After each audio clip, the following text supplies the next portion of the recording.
Muy buenas noches, amigas y amigos, muy complacido nuevamente de estar con todos ustedes en un programa más de salud y comentarios. Esta noche y la del próximo lunes, de hoy en 8 días, he tratado de elaborar dos programas con cierta secuencia sobre un tema que hace días no tocábamos y que pues según los comentarios que he escuchado de los amigos televidentes ha gustado el tema de bastante interés. El tema es sobre la reproducción humana y para ello he preparado, pues he conseguido unos videos muy bonitos. Hay uno de National Geographic que ahora lo vamos a comentar en la segunda parte. Y el primer video se refiere a lo que es el ciclo menstrual. La mayoría de la gente cuando se habla de ciclo menstrual piensa en la regla, en el sangrado menstrual de todos los meses, pero eso es solamente una pequeña parte. Tal vez si bien es cierto, es la parte más visible, pero a la par de eso hay una serie de cambios, de situaciones hormonales, de cambios físicos, de cambios químicos en el organismo de la mujer, que hacen que se complete todo el ciclo menstrual. Recordemos que cuando hablamos de ciclo menstrual, hablamos de todo el sistema reproductor femenino, que incluye el útero, que incluye los ovarios, que incluye también pues, el hipotálamo, que participa en la producción de estimulación de hormonas, etcétera, etcétera. Así es que en este primer video vamos a conocer cómo ocurre el ciclo menstrual. Recordemos de que la estimulación del ovario al primer día del sangrado, que ahí se inicia el ciclo menstrual. Después de eso pues viene el despeñe, la salida de la cantidad de sangre, dependiendo de la mujer, 3, 4, 5, 6 días. Después de eso empieza el útero nuevamente, por estimulación de las hormonas, a prepararse y a engrosarse, como lo vamos a ver en el video. Y al día número 15, recordemos, día 1 sangrado, día 15 es cuando el óvulo que está en el ovario se rompe, que está en el folículo de Graf, y sale y se mete por las trompas a topar el espermatozoide y a que ocurre la fecundación en el tercio, en el tercio más cercano al útero de la trompa. Entonces vamos a ver todos estos detalles. Recordemos un detalle importante, que es la diferencia, además de tantas diferencias que hay entre el hombre y la mujer. Los ovarios, la mujer desde que nace tiene todos los huevitos ahí, nada más listos a madurar alternamente en el ovario derecho un mes, en el ovario izquierdo el otro mes. Ahí están ya desde que nacen. En el hombre es muy diferente, porque los espermatozoides se producen en los testículos y están en constante producción, y pasan por las vesículas seminales, por la próstata, que le da una serie de nutrientes y de sustancias que que les faciliten la entrada al cuello de la matriz y al útero. Entonces vean que es importante esta diferencia. Entonces el ciclo menstrual, el sangrado viene al final o al principio, como lo quieran ver, cuando no ha habido fecundación de ese óvulo. Esa sangre que sale cada mes es el alimento con el cual el bebé, el nuevo embrión, se va a nutrir. Pero como no ha habido fecundación, entonces se desprende y sale. Entonces, por eso es que cuando hay embarazo no hay regla. Esa es la gran diferencia. Entonces vamos a ver en este ciclo lo que son los orígenes de la vida, cómo se hace, cómo ocurre la fecundación. Y al terminar volvemos nuevamente acá para conversar un poquito sobre los dos otros videos, que también son dos videos muy interesantes y muy bonitos, y estoy seguro que les va a gustar mucho. Así es que los dejo con este primer video.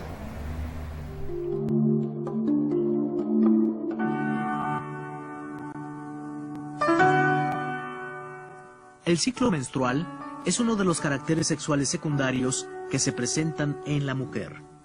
Consiste en la maduración de un óvulo que al terminar ese proceso queda listo para la fecundación. Recordemos que como resultado de la ovogénesis, los óvulos pierden la mitad de los cromosomas propios de la especie. Cuando un óvulo es fecundado por el espermatozoide, en el cigoto o producto se restablece el número de cromosomas de la especie. El inicio del ciclo menstrual significa que los óvulos son capaces de alcanzar la madurez y por lo tanto son aptos para unirse con los espermatozoides y reproducir a la especie. Como parte del ciclo menstrual tiene lugar la preparación del útero o matriz para que dentro de este órgano se realice el desarrollo embrionario. El inicio de este ciclo indica que la mujer se encuentra biológicamente apta para poder concebir y perpetuar de esta manera a la especie.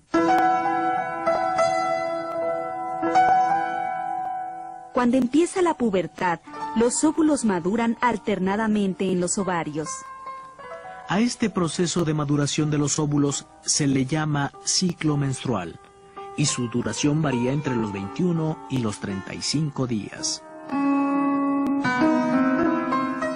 En un ciclo menstrual idóneo de 28 días, el primer día comienza con la producción de la hormona del folículo estimulante que se origina en la hipófisis. Esta hormona es la causante de la maduración del óvulo. La maduración consiste en la pérdida de la mitad de los cromosomas a través de la ovogénesis. Los óvulos inmaduros se localizan dentro del folículo de Graf. De forma simultánea a la maduración, los ovarios empiezan a producir estrógenos y el útero comienza a prepararse para recibir al óvulo fecundado. Como parte de esta preparación, el útero experimenta ciertas transformaciones. La más importante consiste en el engrosamiento del endometrio, tejido que recubre al útero. El aumento de grosor se debe a la reproducción de las células que forman el endometrio. Como resultado del proceso, el tejido se llena de abundantes arterias y venas por donde fluye el torrente sanguíneo.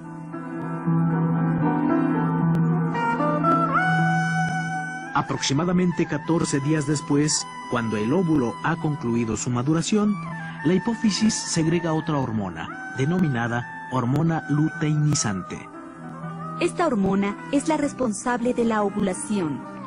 En la ovulación, el óvulo rompe el folículo de Graf, sale del ovario y pasa hacia el conducto interior de la trompa de Falopio. Desde ahí, comienza a descender hacia el útero. Al mismo tiempo que tiene lugar este proceso, en el ovario comienza la producción de la progesterona, una hormona que continúa con la preparación del útero para recibir al óvulo. La progesterona estimula al endometrio a producir glucógeno, una sustancia nutritiva cuya función será alimentar al embrión en caso de que el óvulo resulte fecundado. Para que tenga lugar la fecundación, el espermatozoide debe unirse con el óvulo en el primer tercio de la trompa de Falopio. Si esto ocurre, el óvulo fecundado comenzará la división celular formando un huevo o cigoto, el cual llegará al endometrio. Ahí, el cigoto anidará y continuará su desarrollo embrionario. Si no tiene lugar la fecundación del óvulo, el día 28 del ciclo, el ovario deja de producir la progesterona y los estrógenos. En consecuencia, el endometrio se desprende y sale del útero hacia la vagina, y de ahí al exterior. Lo mismo sucede con el óvulo no fecundado. En el siguiente ciclo, el endometrio se constituirá de nuevo y también madurará otro óvulo. Al desprendimiento del endometrio se le llama menstruación. La menstruación consiste en un sangrado cuya duración normal es de entre 3 y 7 días. El ciclo menstrual debe regularizarse aproximadamente después de un año de haber iniciado. A la primera menstruación se le llama menarquia y ocurre entre los 11 y los 14 años de edad. Con la menarquia empieza el periodo fértil de la mujer. A la última menstruación se le denomina menopausia y ocurre durante el climaterio, etapa con la que termina la vida fértil de la mujer. Esto sucede entre los 45 y los 55 años de edad.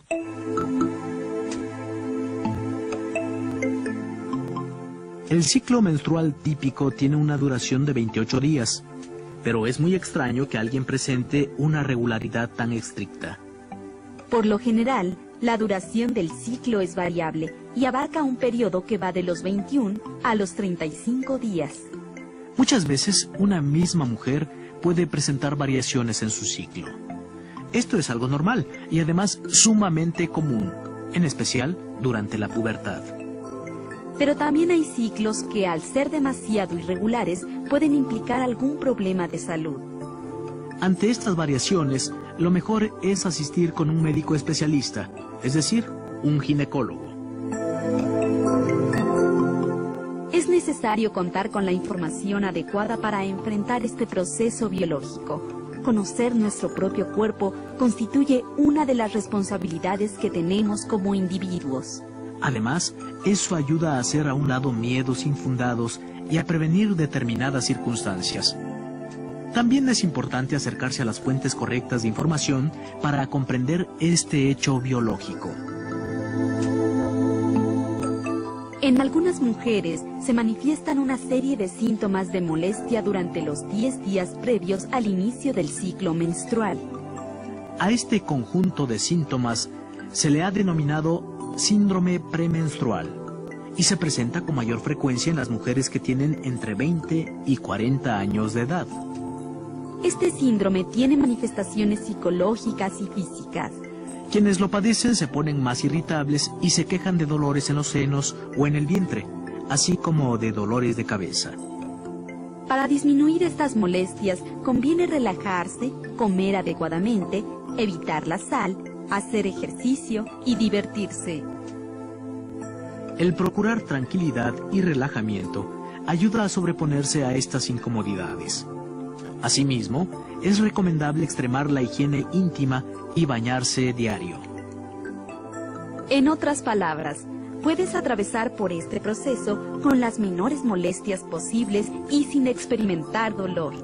Claro está que si los síntomas y los dolores son muy intensos, lo mejor será consultar a un médico.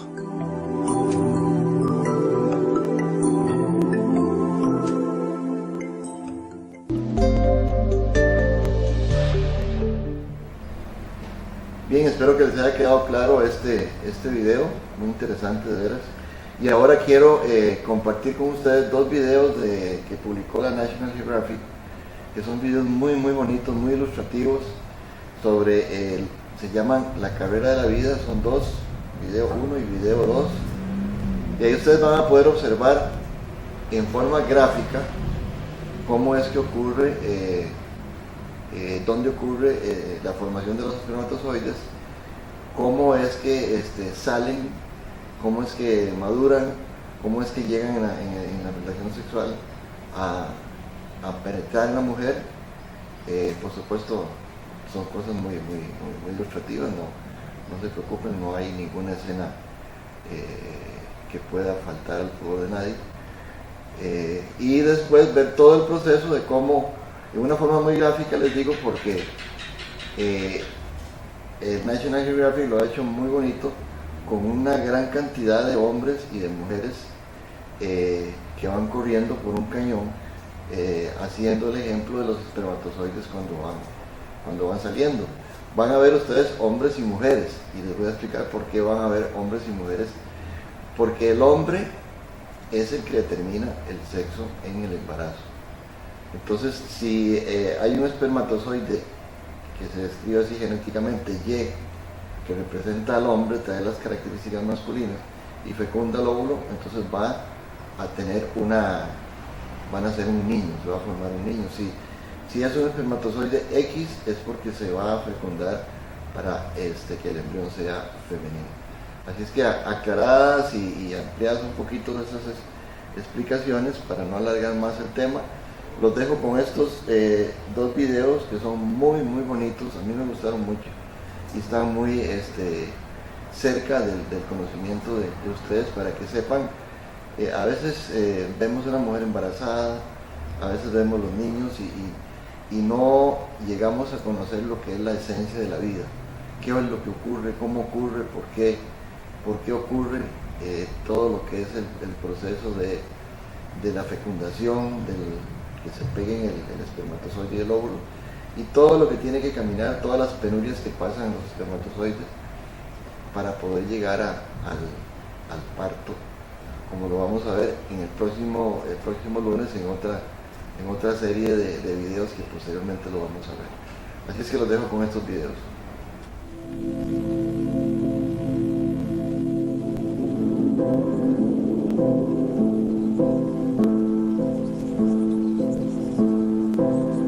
Todos los días nacen alrededor de 350,000 bebés, cada uno absolutamente único.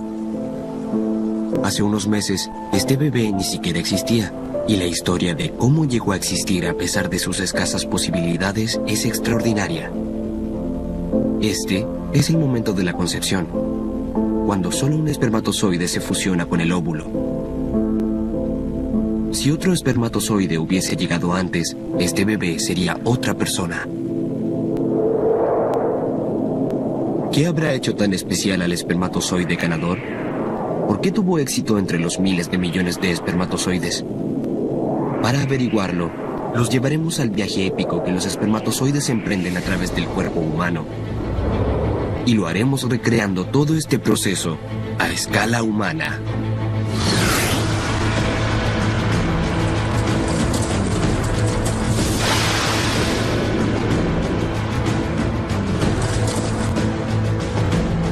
Por primera vez podremos apreciar el extraordinario viaje que enfrentan los espermatozoides para llegar al óvulo.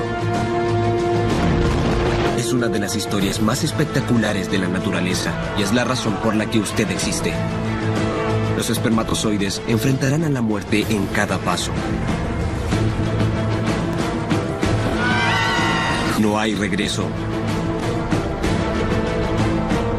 Nadie se rinde. Y solo habrá un ganador.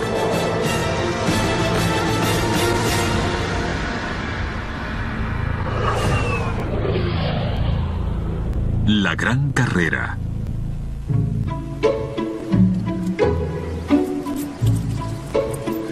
Él es Glenn. Como la mayoría de los hombres, Glenn no se imagina la ingeniería milagrosa que ocurre bajo sus pantalones.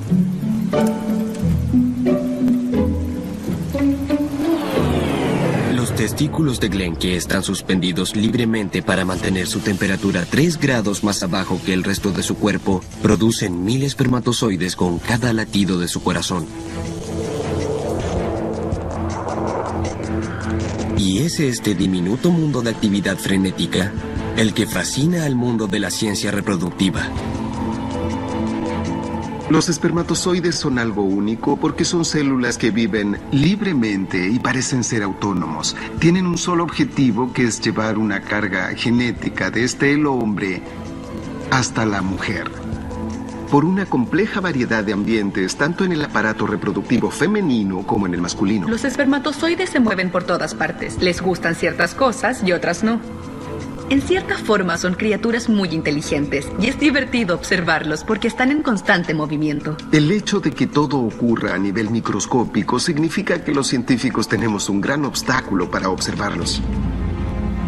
Un espermatozoide mide 2 milésimas de milímetro de largo, así que el Dr. Alan Pacey y su equipo de expertos nos ayudarán a recrear su mundo a una escala 34,000 veces mayor. Y en el camino nos darán consejos prácticos para ayudar al espermatozoide a llegar al óvulo. Como qué tipo de sexo tener y cuándo tenerlo para maximizar las posibilidades de concepción. Lo primero que les preguntamos a los expertos fue muy simple. En este mundo de espermatozoides a escala humana, ¿cómo sería un testículo? El testículo es una estructura con forma ovalada. Si la dividimos y vemos sus capas bajo el microscopio, encontraremos una serie de túbulos que son muy parecidos a los pisos de un edificio. Si aumentáramos el tamaño de los espermatozoides a una escala humana, el testículo sería como un edificio de 1000 metros al cubo. 1000 metros por 1000 metros por 1000 metros.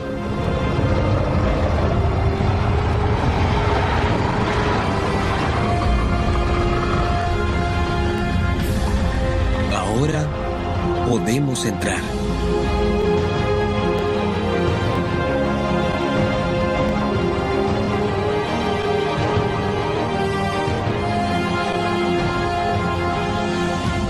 En nuestro testículo gigante espera un ejército de espermatozoides recién producidos. Tal como ocurre con nosotros, los espermatozoides se producen por género. Una mitad produce niños y la otra produce niñas. La información necesaria para determinar el sexo del bebé se almacena en la cabeza del espermatozoide. Aquí se encuentra la carga genética.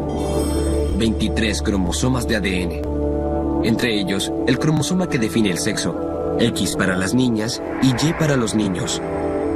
Justo debajo de la cabeza se encuentra un motor de energía que produce mitocondria, responsable de impulsar la poderosa cola de los espermatozoides por el cuerpo de la mujer.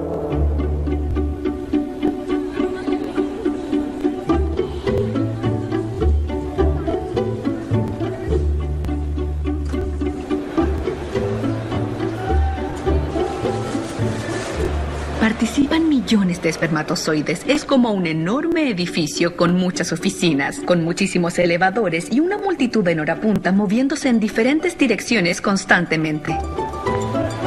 X y Y se producen casi en igual cantidad. Se dice que los varones son más veloces, pero las niñas viven por más tiempo. Una vez creados, cada espermatozoide termina en la parte superior del testículo, en el epidídimo, un tubo de 6 metros de largo enrollado en forma de espiral que puede recibir a millones de espermatozoides.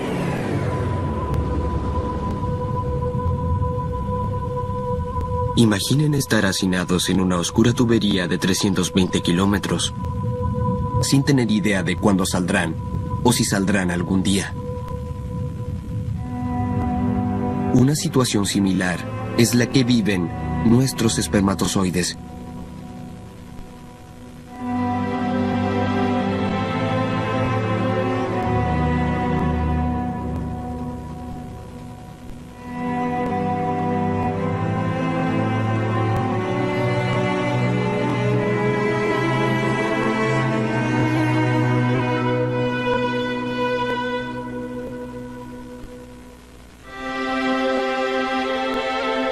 Su destino ahora dependerá de eventos que tengan lugar en el mundo exterior.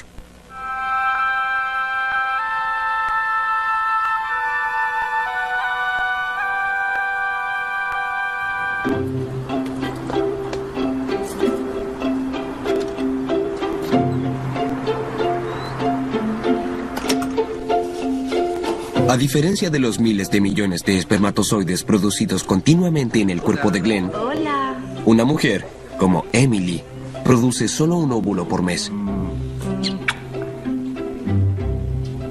Llegar a él no será fácil. La batalla que libran los espermatozoides para encontrar y fertilizar al óvulo es colosal. Todo funciona en contra de ellos. El sistema reproductor femenino no los ayuda para nada. Actúan cientos de millones de células que nadan de un lado a otro en forma constante. Se enfrentan a la muerte y tienen muchos obstáculos que superar. Tienen un camino que hacer a través de ambientes muy complejos y es como la guerra, es una guerra. Si la concepción es una guerra, este es el centro de operaciones. Para el espermatozoide, aterrizar en la vagina es como el día del ataque. Mientras el sistema inmunológico femenino no les da tregua, su primer objetivo es alcanzar una pequeña apertura arriba en la parte de atrás de la vagina. Así podrán ingresar al cuello uterino. Cuello del útero. Aquí el terreno es completamente diferente. Este es un laberinto oscuro y traicionero de túneles inexplorados. Útero. Los espermatozoides deben encontrar el camino hacia el útero. Un movimiento en falso significaría la muerte. En el útero, los espermatozoides de Glenn buscarán una puerta que los lleve a un área estéril donde, una vez más, las fuerzas de defensa de Emily los estarán esperando para destruirlos. En la búsqueda del óvulo, el tiempo lo es todo. Llegar un segundo antes o un segundo después significa la muerte.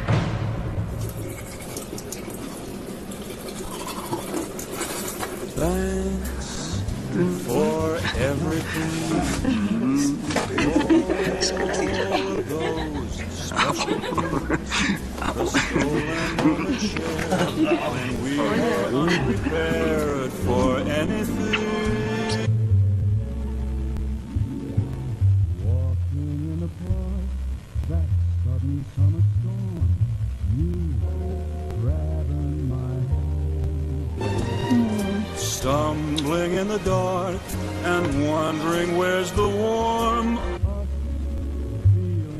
Los espermatozoides de Glenn están a segundos de participar en uno de los eventos más agradables que el cuerpo humano experimenta.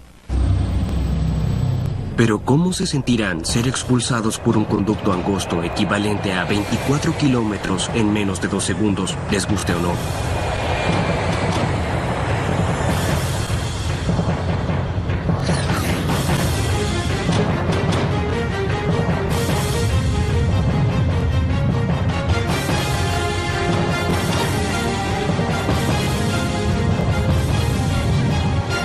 Para cada uno de los espermatozoides, este es un viaje húmedo a alta velocidad y sin regreso.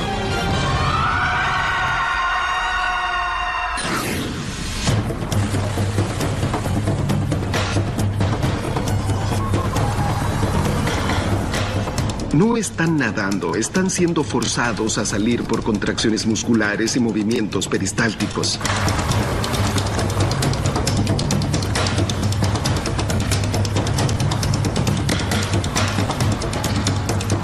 Desde el punto de vista del hombre, es una experiencia bastante placentera, pero imaginen qué siente un espermatozoide.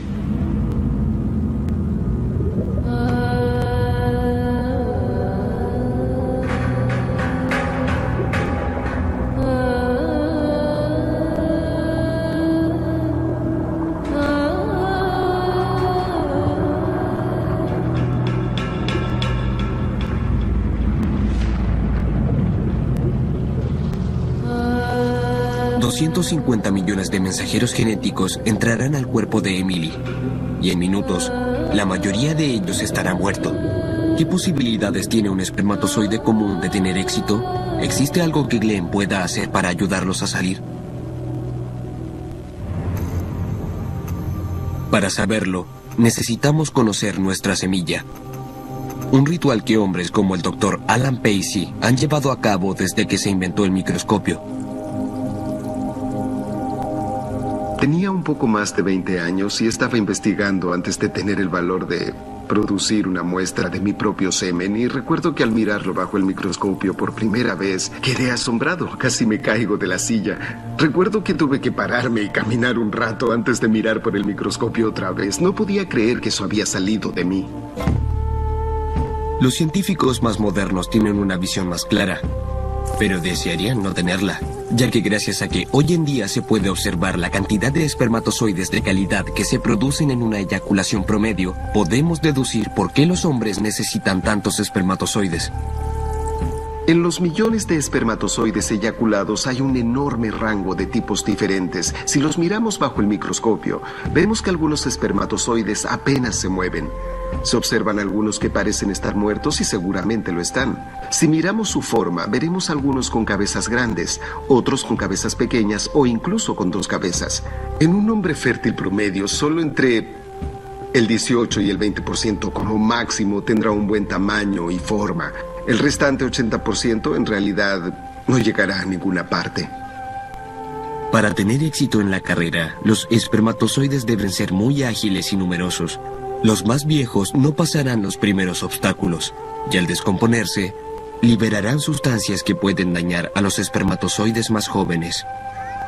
Es algo inapropiado que la mujer le prohíba al hombre que eyacule durante las 3 semanas anteriores a sus días más fértiles, pensando erróneamente que el hombre tendrá enormes cantidades de superespermatozoides. Hacer eso es un gran error. Entonces, ¿será lo correcto eyacular tan seguido? Aparentemente no.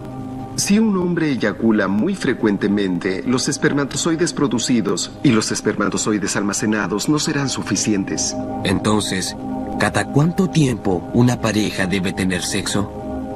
Si una pareja tiene relaciones cada 2 o 3 días, todo el mes, ellos acertarán a la etapa más fértil en algún punto, y así su probabilidad de concepción podría ser la más óptima. Ahora, quieran o no, los espermatozoides de Glenn emprenden el viaje de la concepción en la vagina. Su objetivo: encontrar la entrada al cuello del útero. Deben subir hasta lo más alto de la vagina.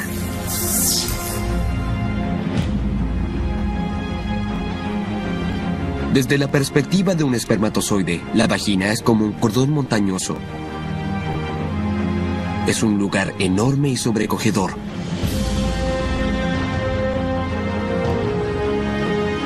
Equivalente a 8 kilómetros de profundidad, 3 kilómetros de ancho y atravesada por muros vaginales de hasta 1,5 kilómetros.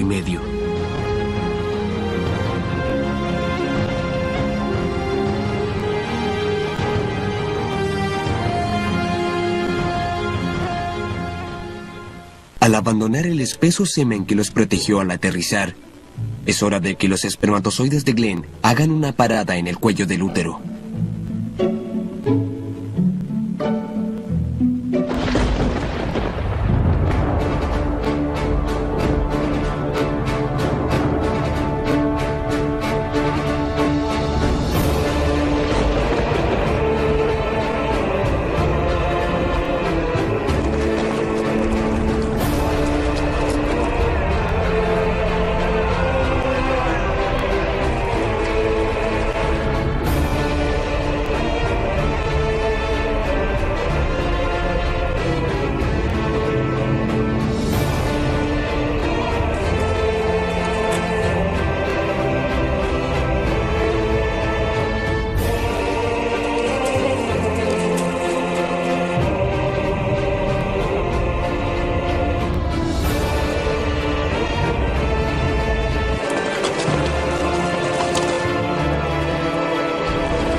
La gran carrera ha comenzado.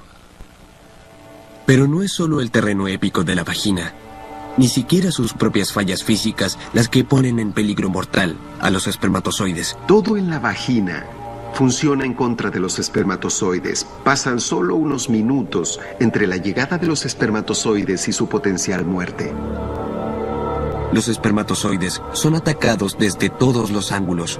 El uso de lubricantes íntimos, incluso la saliva, podría matar a un espermatozoide en minutos. Y lo peor, debido al sistema inmunológico femenino, la vagina está cubierta de un ácido mortal. Los ácidos pueden matar cualquier fuerza invasora. Y es muy importante detenerse en eso porque desde el punto de vista femenino, los espermatozoides son invasores, son células extrañas que podrían causar algún daño o propagar infecciones. Para ellas son invasores y, según su sistema inmunológico, deben ser destruidos.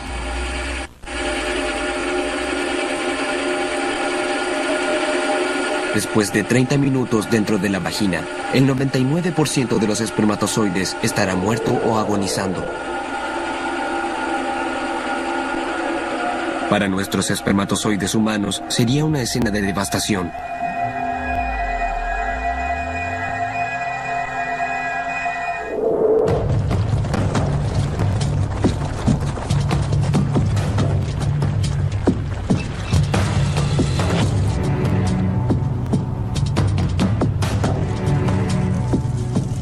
Unos cuantos millones de sobrevivientes entran al lado oscuro de la vagina.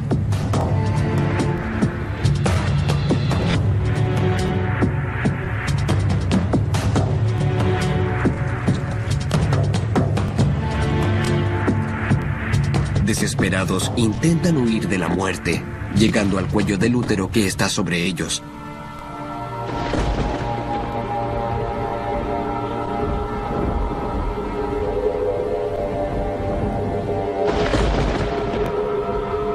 Pero la entrada está fuera de alcance.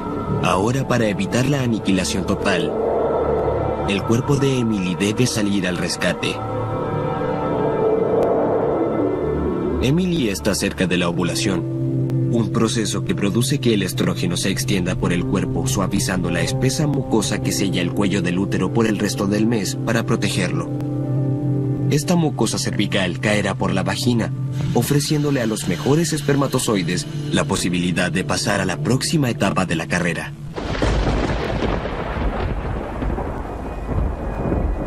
De vuelta a los espermatozoides humanos, ¿cómo sería para ellos esta salvación? Bueno, ¿qué tal si sus vidas dependieran de trepar una escalera?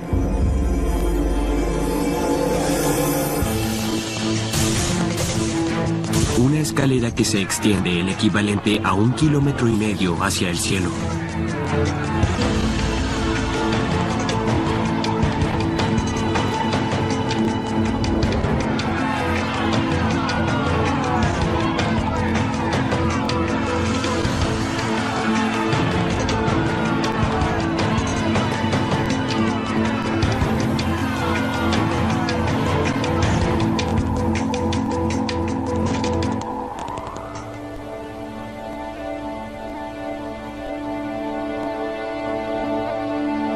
Es una carrera que desafía la fuerza de gravedad y solo una pequeña fracción de espermatozoides podrá superarlo. Los aproximadamente 60.000 que sobrevivieron a la primera etapa pasarán del fuego a las brasas. Ahora han llegado a la segunda etapa del desafío, el cuello del útero. El objetivo aquí es avanzar 4 centímetros hacia el otro lado y alcanzar el espacio abierto del útero. Suena simple, hasta que damos una mirada más cercana al terreno. El cuello del útero es el infierno de los espermatozoides. Se compone de diminutas ramas de túneles que no llevan a ninguna parte, y por algunos solo puede pasar un espermatozoide. Aquí la gran mayoría, o quizás todos los espermatozoides de Glenn, serán atrapados y enfrentarán una muerte lenta.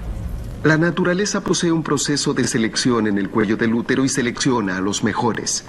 Si yo fuera un espermatozoide, sería como tratar de subir por una escalera de 1 kilómetro. Desafío la gravedad y voy en contra del flujo. Y al llegar arriba me doy cuenta de que tomé la escalera equivocada y que debía haber tomado otra. Solo el 1% de los espermatozoides que llega al cuello del útero tiene posibilidades de sobrevivir. Pero ¿podría afectar a los espermatozoides el desempeño sexual de Glenn? Eso piensa esta mujer. La doctora Joanna Ellington sabe que las posibilidades de concepción de una pareja fértil y saludable es de 1 entre 5 cada mes. Y para ella, el éxito depende de la calidad del sexo que tengan. Mientras mejor sea el sexo, hay más posibilidades de concebir. Por eso, algo que muchos hombres no saben es que mientras más excitados estén, los espermatozoides saldrán de las reservas más profundas del testículo. Así que si tienen lo que yo llamo sexo gourmet, donde realmente disfruten y sea divertido para ambos, eso hará que el hombre esté más excitado, más estimulado, y entonces eyaculará más espermatozoides y serán más saludables. Excelentes teorías, pero las últimas investigaciones sugieren que el orgasmo femenino desempeña un papel aún más proactivo cuando se trata de ayudar a los espermatozoides en su viaje. Los fisiólogos evolucionarios del siglo XIX creían que la misión del orgasmo femenino era mantener a la mujer recostada por más tiempo después del sexo, para así mantener a los espermatozoides en el cuerpo y aumentar sus posibilidades de concebir. Tiempo después se dijo que el orgasmo femenino evolucionó para crear un lazo más fuerte entre los amantes y así incrementar las posibilidades de que la pareja permanezca unida después del nacimiento del bebé. Son buenas teorías. Sin embargo, no existe evidencia real de que el orgasmo femenino tenga alguna relevancia funcional. Hasta ahora. Soy fanática del orgasmo femenino. Y lo digo desde el punto de vista fisiológico y también del personal. Lo que ocurre durante el orgasmo femenino es que el pH de la vagina se eleva mucho más de lo normal. Se producen cambios en la concentración de iones y también hay contracciones que ayudan a los espermatozoides a subir por el cuerpo de la mujer. Algunas personas piensan erróneamente que el orgasmo femenino no ayuda a la concepción y ciertamente no hay evidencia de eso. De hecho, la evidencia sugiere que es muy bueno tenerlos.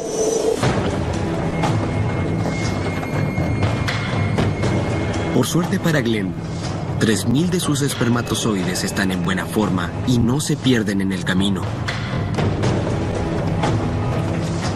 Mientras el sistema inmunológico femenino moviliza sus tropas asesinas, la gran carrera se pone cada vez más difícil. La mujer no sospecha que dentro de su cuerpo se realiza la gran carrera de los espermatozoides. La fuerza de nuestro numeroso ejército de espermatozoides es imparable. Ya superaron los terrenos montañosos de la vagina y lograron atravesar los angostos túneles del cuello del útero.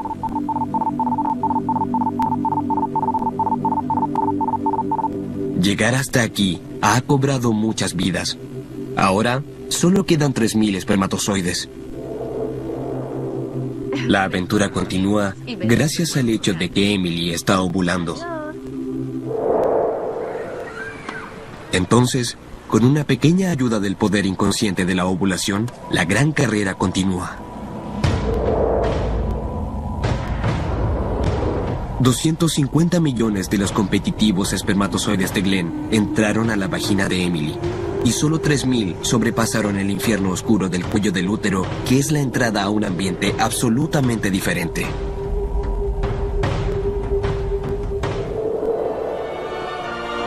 El experto en espermatozoides, el Dr. Alan Pacey, nos explica que si fuéramos espermatozoides, entrar al útero sería un paisaje maravilloso.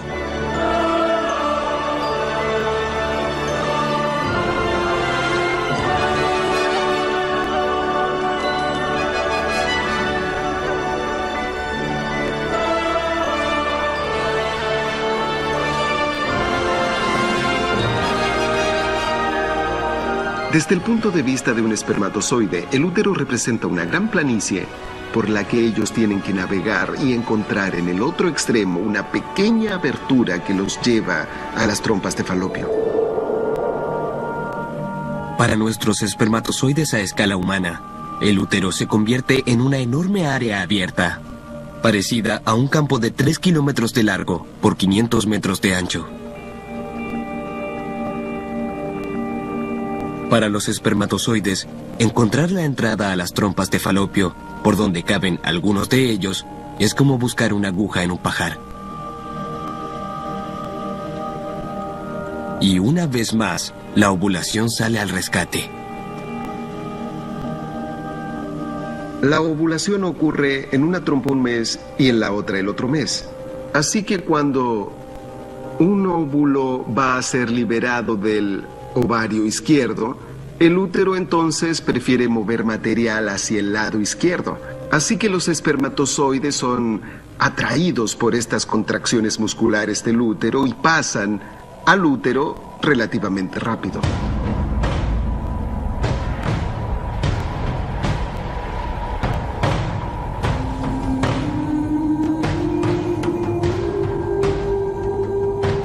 Pero en este viaje, no existe nada que sea tan fácil.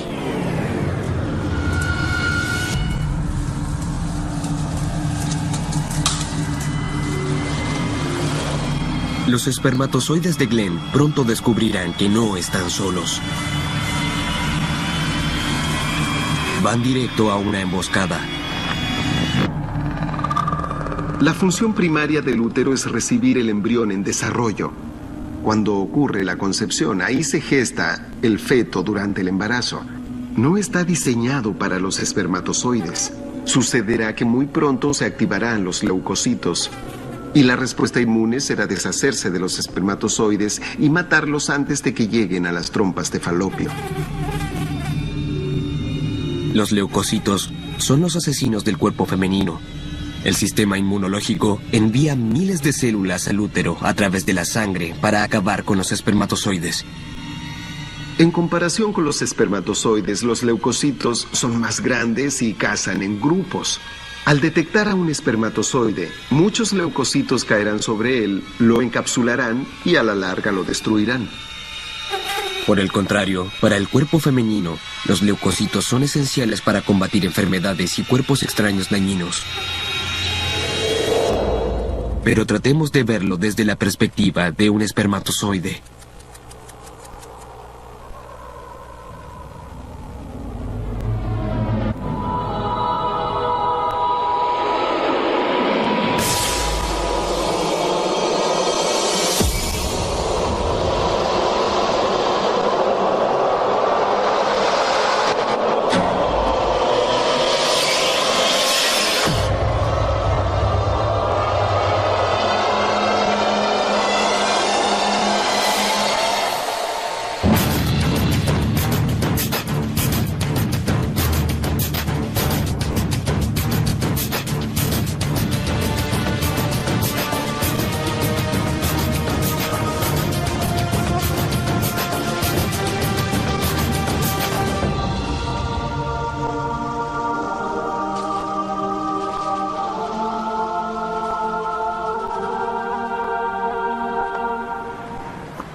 Una vez más, los espermatozoides de Glenn enfrentan una despiadada masacre. Miles de ellos mueren en manos del sistema inmunológico de Emily.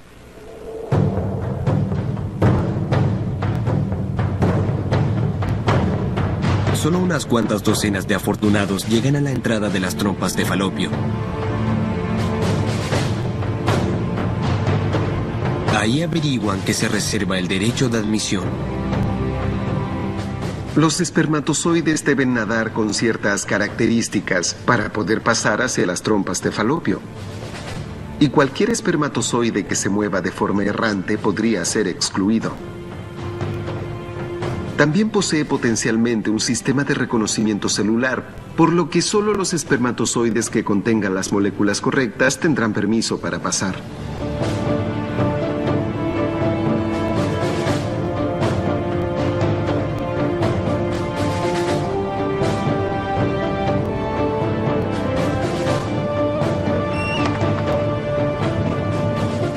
Los espermatozoides han enfrentado la destrucción en la cavidad uterina. Los leucocitos han tratado de matarlos en el camino y, en comparación a los millones que son eyaculados en un principio, solo unos pocos llegan a las trompas de Falopio, donde finalmente sería como el cielo de los espermatozoides.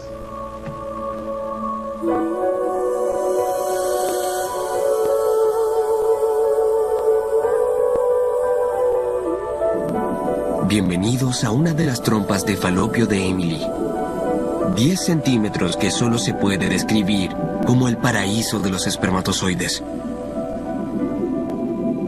El ambiente en la trompa de Falopio es muy agradable para los espermatozoides, es lo que ellos han estado buscando y cumple con todo lo necesario para mantener a los espermatozoides sanos y es donde pueden descansar. Posee los nutrientes para ellos. Tiene el pH correcto. Tiene la concentración correcta de iones. Algunos espermatozoides logran conectarse con las células de las trompas. Las membranas se acercan mucho y se asocian para que las células de las trompas puedan entregar nutrientes, azúcar y proteger a esos espermatozoides. Los científicos creen que fuera del alcance del sistema inmunológico, los espermatozoides pueden sobrevivir felices en las trompas de Falopio por horas, incluso días, aunque es difícil estar seguros. Ya en lo más profundo del sistema reproductor, tenemos una idea más clara de lo que sucede durante esta etapa final del viaje hacia el óvulo. Objetivo de los espermatozoides: esperar que el óvulo aparezca frente a ellos, alcanzarlo, nadar a través de su capa exterior y ser el primero en entrar en su núcleo para sellar la victoria. Pero ¿cómo sabrán cuando el óvulo sea liberado de su folículo? Estamos empezando a entender esto, pero hay receptores que se comunican entre el óvulo y los espermatozoides. Es como si olieran el óvulo. Pueden percibir dónde está el óvulo. Se ve claramente en la placa de Petri de una fertilización in vitro. Si colocas un óvulo, los espermatozoides inmediatamente se orientan hacia el óvulo y van directo a él, no se mueven al azar esperando encontrarlo. Todo este proceso no se trata de suerte. Saben lo que quieren encontrar. Emily no se lo imagina, pero podría estar a minutos de quedar embarazada. A pesar de los obstáculos, los espermatozoides de Glenn han viajado por el cuerpo de Emily y llegaron a las trompas de Falopio, donde un óvulo los estará esperando. Hasta ahora, este es el panorama. ¿Qué pasará luego a escala humana? Imaginen una final olímpica de natación estilo libre, donde el ganador obtiene la inmortalidad y el resto muere.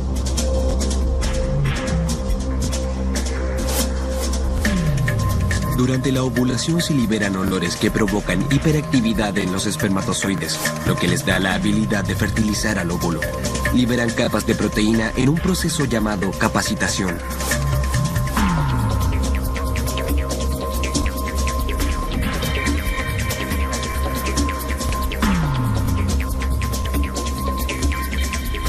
Hasta ese momento han nadado en líneas rectas, pero ahora nadan de forma más errática. Y su cola les dará el poder y la propulsión para traspasar la capa exterior del óvulo.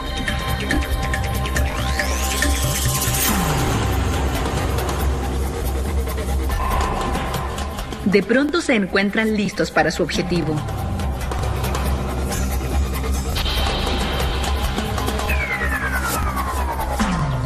Quieren encontrar el óvulo y quieren penetrar el óvulo. Es una carrera con una meta. Después de despojarse de sus capas, los espermatozoides morirán en pocas horas, así que no hay camino de regreso. A escala humana, el óvulo es expulsado solo a 1,5 kilómetros, pero nuestros científicos son testigos de que el lapso de vida de 24 horas del óvulo representa para los espermatozoides un último y mortal obstáculo. Lo que hay que tener en mente en esta gran carrera de los espermatozoides es el tiempo. Tiempo, tiempo, tiempo. Porque el óvulo tiene un tiempo limitado de vida.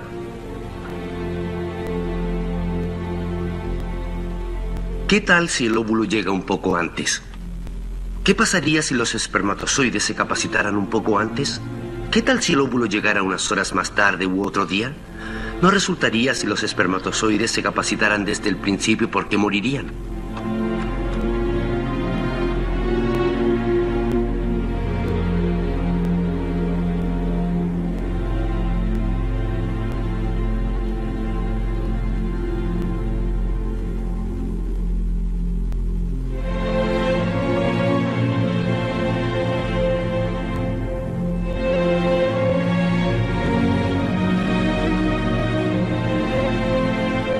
Estos espermatozoides llegaron unas horas antes que el óvulo y ya están llegando a la meta al caer al abismo, más allá de las trompas de Falopio.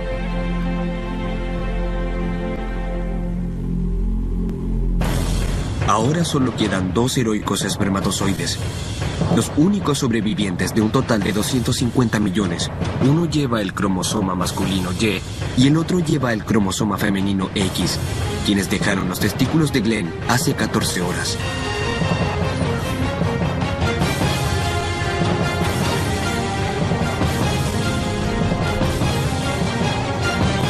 Soportaron un viaje increíble y a pesar de obstáculos abrumadores, llegaron en el momento indicado.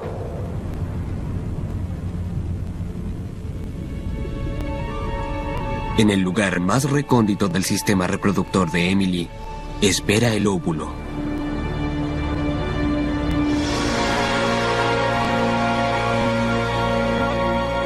Si fuéramos espermatozoides, el óvulo flotaría en el cielo tan alto como un edificio de 10 pisos.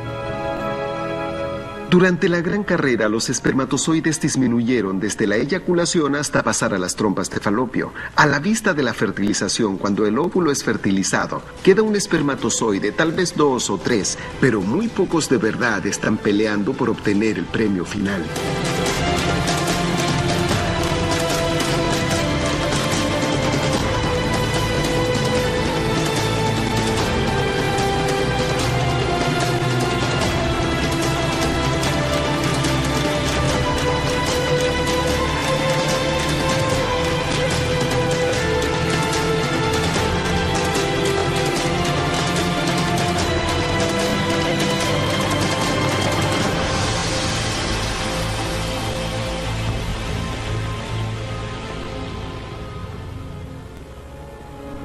A la larga, un espermatozoide llega a la capa exterior del óvulo y es el momento que han estado esperando. Para asegurar la victoria, estos espermatozoides deben encontrar la entrada al óvulo. Los espermatozoides llevan una carga genética para entregarla, pero la carga genética debe ser capaz de entrar al óvulo. Y la forma de entrar a ese óvulo es que el espermatozoide destruye su cabeza. La cabeza del espermatozoide tiene una bolsa de líquidos, una bolsa de enzimas, que son muy importantes en esta etapa del proceso. Al tocar al óvulo, esa bolsa explota, y esas enzimas facilitan que el espermatozoide finalmente pueda penetrar la capa exterior del óvulo.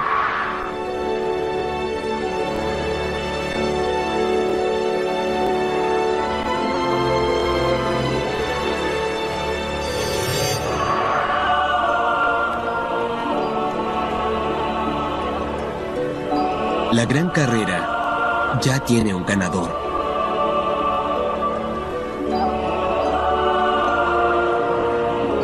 El victorioso espermatozoide masculino es devorado instantáneamente y la información genética de Glenn se funde con el ADN de Emily.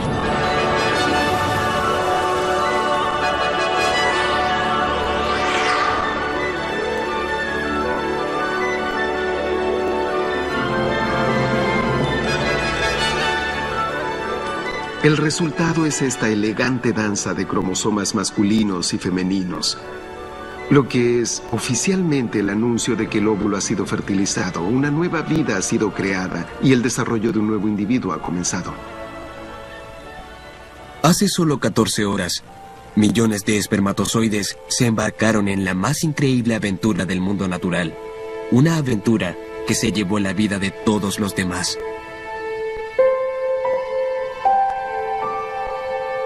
¿Qué hizo a ese espermatozoide tan especial?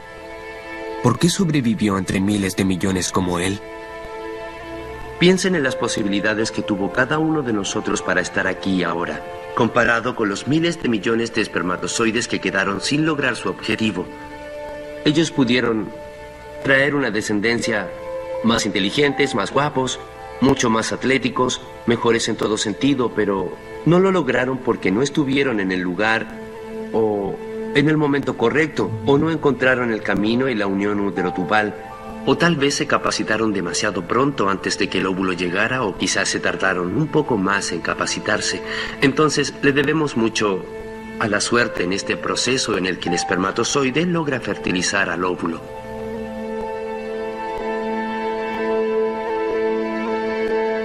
A pesar de que solo un espermatozoide haya sobrevivido y millones murieron, no lo hicieron en vano.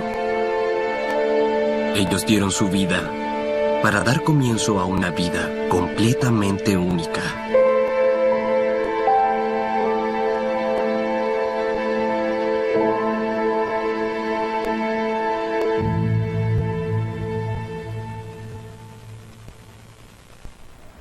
Bueno, esperamos de que estos videos realmente les hayan gustado. Ha sido un placer poder compartir con todos ustedes en un programa más de salud y comentarios. Para el próximo lunes ya vamos a ver, he preparado un programa complementario sobre este tema. Así es que si Dios lo permite, nos vemos el próximo lunes a las 7 de la noche por su canal 36, canal 5 de Amnet Tigo. Buenas noches y muchas gracias.